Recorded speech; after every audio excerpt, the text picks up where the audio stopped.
Bueno, el día de hoy vamos a resolver un problema. El problema es más que nada calcular el flujo de una figura o un devanado, según sea el caso. El problema es el siguiente. Primero les voy a mostrar la figura, que esta figura nos pide calcular el flujo que pasa a través de toda esta figura y la reluctancia que se encuentra o que sale a partir de ella.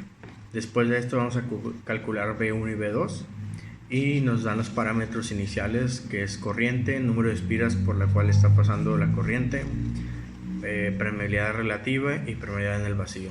Muy bien, ahora continuamos con el problema, que lo voy a explicar un poco más a detalle, viendo cada parte y haciéndolo un poco más fácil, separando cosas que no, va a ser un poco más largo, pero lo vas a hacer un poco más fácil. Entonces, ahora continuamos con el problema.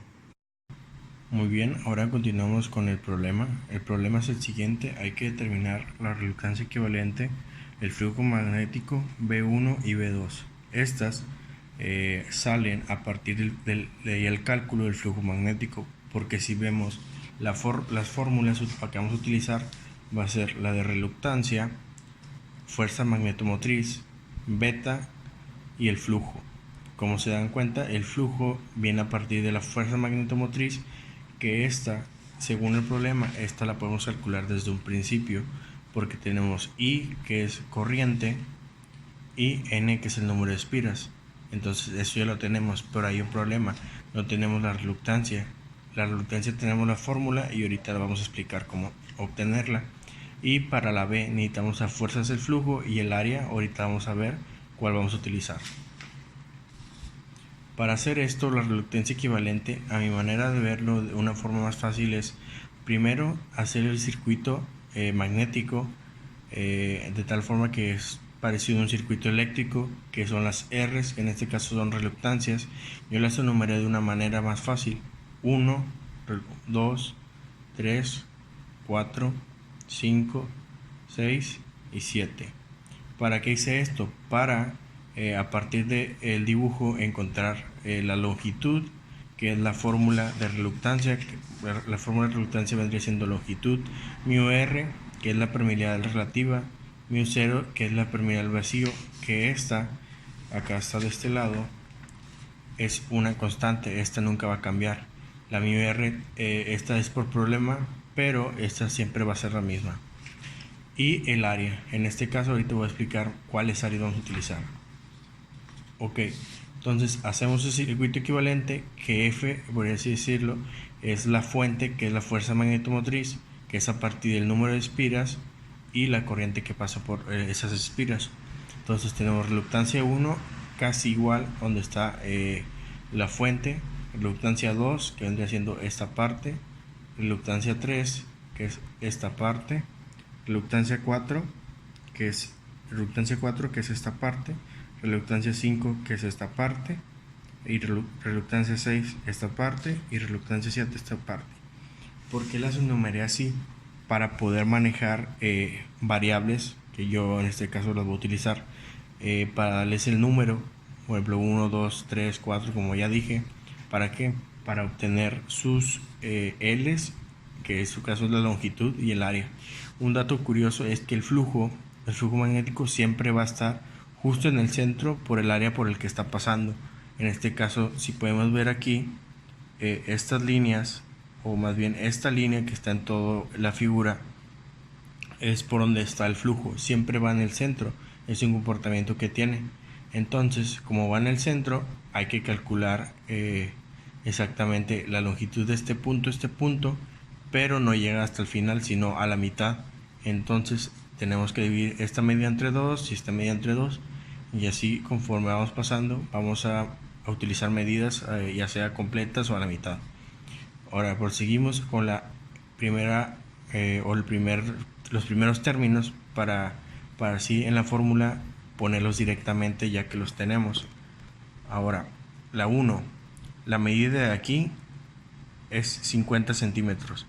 La medida de aquí a aquí va a ser 18, pero en este caso, como dije, como está en el centro, va a ser la mitad, que sería 9. Y la medida de aquí es 6, entonces la mitad sería 3. Entonces 9 más 3, 12. más 50, 62. Y tenemos la longitud 1. Después proseguimos con el área 1. El área 1, como está pasando hacia acá, sería esta medida, que son 15, por el de fondo o de espesor de la figura, que serían 22. Entonces 15 por 22 me da un total de 330 centímetros cuadrados. Vamos con la segunda. Esta medida de aquí es esta de abajo, que vale 30. 15, pero como ya habíamos dicho que está en el centro, entonces va a ser entre 2 porque no llega, por así decirlo, hasta el final de la figura. Sería 7.5 más 6. Entonces 7.5 más 6 me da 13.5, más 30 me da 43.5. El área 2 sería esta área y por el espesor o el ancho de la figura, que sería 22 por 6. Entonces 22 por 6 me da un resultado de 132 centímetros cuadrados. Después vamos con la 3, que la 3, esta longitud y esta son las mismas, porque si se dan cuenta tienen los mismos valores que son los que están de este lado. Entonces ya no vamos a batallar. La L3 vale lo mismo que L1, que son 62. Y aquí lo tenemos. El área, esa sí va a cambiar. El área sería este ancho, que son 12, por el espesor de la figura, que son 22, y nos da un total de 264 centímetros cuadrados. Ahora vamos con la L4, que vendría siendo esta parte. Igual, esta L4 es igual que la L2, en este caso la de arriba, porque son las mismas medidas de longitud, solo va a cambiar el área. Entonces L4 es igual a L2, perdón. Entonces es 43.5 centímetros. El área ahí sí va a diferir, porque sería esta medida, que son 18 centímetros, por el espesor, y nos da un total de 396 centímetros cuadrados. Ahora vamos con la 5, que es esta parte de arriba. Tenemos una medida de 30, una de 10, una de 12. 12 y 10 vamos a dividir entre 2. Entonces sería 6 más 5, 11 más 30, 41 centímetros, que es la longitud 5. Después el área va a ser los 6 centímetros que tenemos, que porque es todo esto, por el espesor, en este caso son 22. Entonces 6 por 22 nos da un total de 220 centímetros cuadrados. Ahora proseguimos con la L6.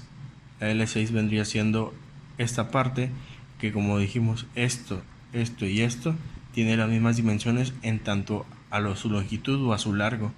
Entonces la L6 es igual que L3 y L1, que son 62 centímetros. Ahora vamos con el área 6. El área 6 vendría siendo esta medida por el espesor. Sería 10 por 22, 220 centímetros. Ahora vamos con L7.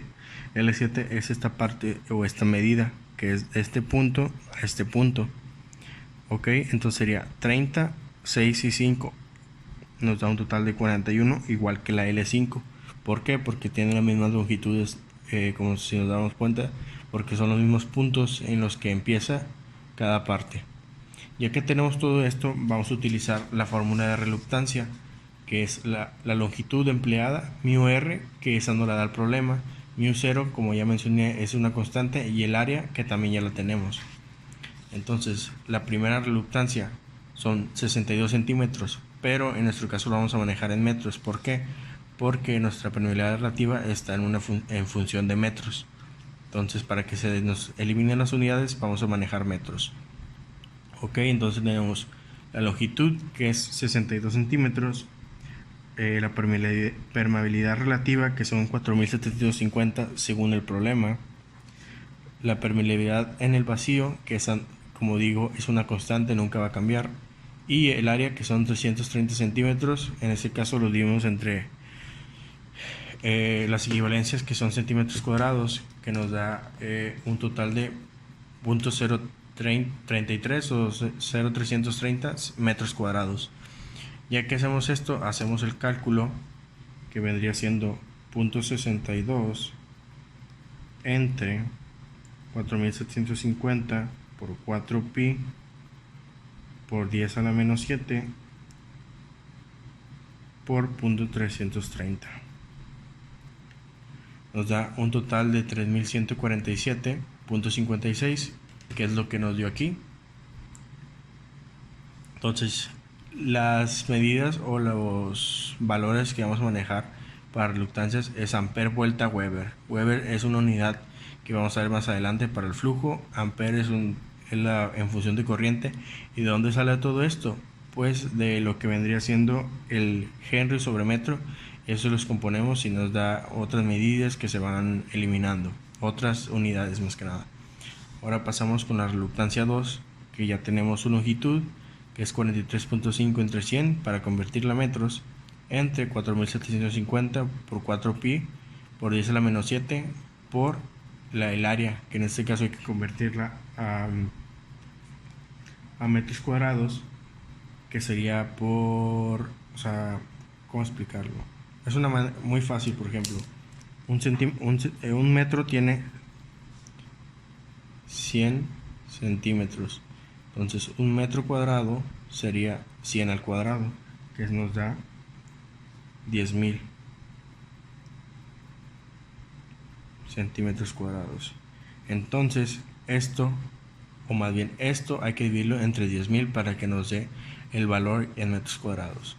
Entonces, ya que lo tenemos, ponemos la calculadora, que sería 0.435 entre 4750 por la permeabilidad relativa por el área, que en este caso sería 0.132.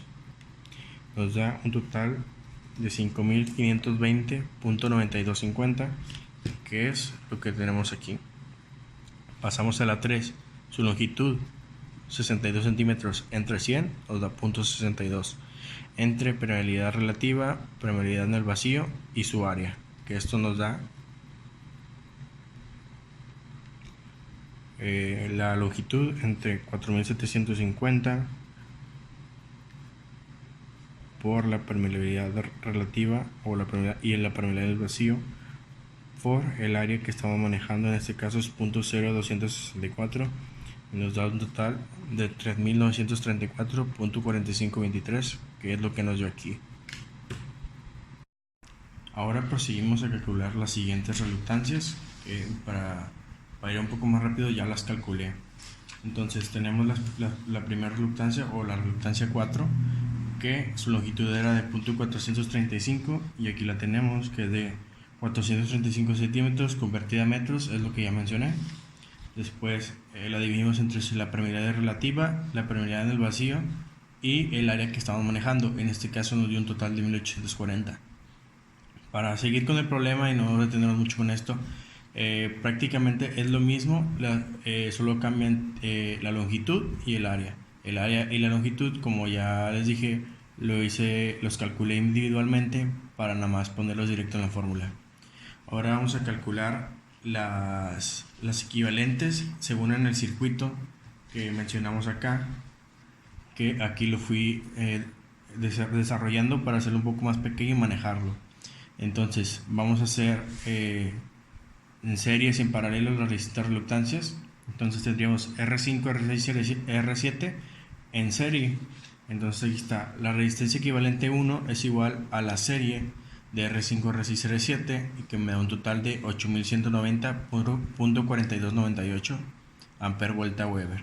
La resistencia equivalente 2 nos va a dar el paralelo de la resistencia 3 con la resistencia equivalente 1, que nos da, aplicamos la fórmula, puede ser de esta forma o podemos utilizar una un poco más sencilla, que sería el inverso de la resistencia equivalente 1 más el inverso de la resistencia 3, y a esto le sacamos de nuevo el inverso, que nos da un total de 2657.7458. ¿ok? La resistencia equivalente total, hay que tomar en cuenta que esto los vamos a dejar aquí para recordarlos, porque para calcular los flujos 1 y 2 que están en nuestra figura, que aquí es el flujo 1, es el flujo 2, hay que tomar en cuenta que vamos a aplicar un divisor de voltaje. Para eso ahorita lo vamos a ver.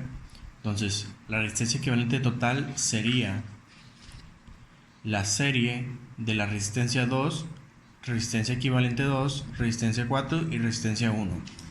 Entonces tenemos la resistencia equivalente total R1 más R2 más R equivalente 2 más R4, y nos da un total de 13.166.5409. Ya que lo tenemos, vamos a aplicar un divisor de voltaje a partir del circuito. Entonces, el circuito sería que por aquí pasa el flujo 1, por aquí pasa el flujo 2. Para aplicar eso hay que aplicar un divisor de voltaje. Primero hay que calcular el flujo total, que sale de la fuerza magnetomotriz entre la resistencia equivalente total. Esto viene de las fórmulas que ya vimos, pero la resistencia aquí, como sabemos, va a ser la total para sacar el de todo. Entonces, aplicamos un divisor de voltaje cuando calculamos el flujo total, que sale de N, que es el número de espiras, que nos dan 700 espiras, 7 amperes, que es la corriente, y entre la resistencia equivalente total, que aquí la tenemos, y esto nos da un total de 0.3721 Weber. Ok, ahora que ya tenemos el flujo total, vamos a hacer lo que había mencionado del divisor de voltaje, que sale el flujo 1 es igual a la resistencia equivalente 1 entre la suma de la resistencia equivalente 1 más la 3. Esto sale a partir de este circuito. Si queremos calcular este flujo, tiene que ser el contrario entre la suma de ambos. Ok, ya tenemos el flujo 1, que sería 8190, que es lo que vale la resistencia equivalente 1 entre la suma de la resistencia equivalente 1 más la resistencia equivalente 3 por el flujo total que nos salió. Entonces nos da un flujo de 0.2513 Weber. Aplicamos el segundo divisor de voltaje para el flujo 2, que sería el contrario entre la suma de ambos, que sería la resistencia 3 entre la resistencia equivalente 1 más la resistencia 3 por el flujo total de nuevo, y nos da un total de 0.1206. Para comprobar esto podemos hacer la suma de estos y nos tiene que dar el flujo total. Ahora sí, para la beta vamos a aplicar la fórmula que habíamos mencionado, que es flujo entre área. ¿Qué flujo y qué área? Pues para beta 1 será el flujo 1 y el área va a ser el área por la cual está pasando el flujo, que en este caso sería 1, 2, 3, el área 3, que aquí lo tenemos. El área del flujo 1, pues como ya mencioné, vamos a sacar las áreas, que sería, o más bien a aplicar la beta, que sería el flujo 1, 0.2513 Weber, entre el área que estamos manejando, o sea, por la cual está pasando, que es 0.0220 metros cuadrados o metros que quedaría al final, y nos da un total de 11.4227 amperes sobre metro. Vamos con la beta 2, que sería el flujo 2 en este caso entre el área por el cual está pasando, y nos da un total de 4.5618. A raíz de todo esto ya encontramos lo que nos pide el problema, que es reluctancia equivalente, que nos dio un total de 13.166.5409, el flujo magnético, que calculamos tanto el flujo 1 y el flujo 2, porque a partir de esto necesitamos sacar beta 1 y beta 2, y el flujo total, que ya lo tenemos también, que nos dio un total de 0.3721, flujo beta 1, que nos dio 11.42, beta 2, que nos dio 4.56, y tanto el flujo 1 y el flujo 2, el flujo 1 nos dio 0.2513 y 0.1206. Este es el final del problema. Se ve que es un poco difícil, pero es más que nada entender cómo se comporta el flujo, que como dije, siempre se comporta en el centro del área por el que está pasando el flujo, siempre va a estar aquí. Entonces es fácil determinar sus longitudes si tomamos que llega hasta de esta longitud, llega hasta la mitad, de esta longitud, esta la pasa completa, pero cuando llega a esta longitud de nuevo llega hasta la mitad. Espero que que haya sido de ayuda este problema para poder resolverlo. Entonces aquí lo tenemos. Esto fue un trabajo que nos pidió nuestro maestro de máquinas eléctricas, el profesor Nicolás González Morales, y esto es todo. Gracias. Y mi nombre es Arnulfo Saúl Rodríguez Martínez, que en este caso yo les expliqué todo este problema. Espero y que, como ya dije, les haya gustado, les haya sido de ayuda para resolver este tipo de problemas, y adiós.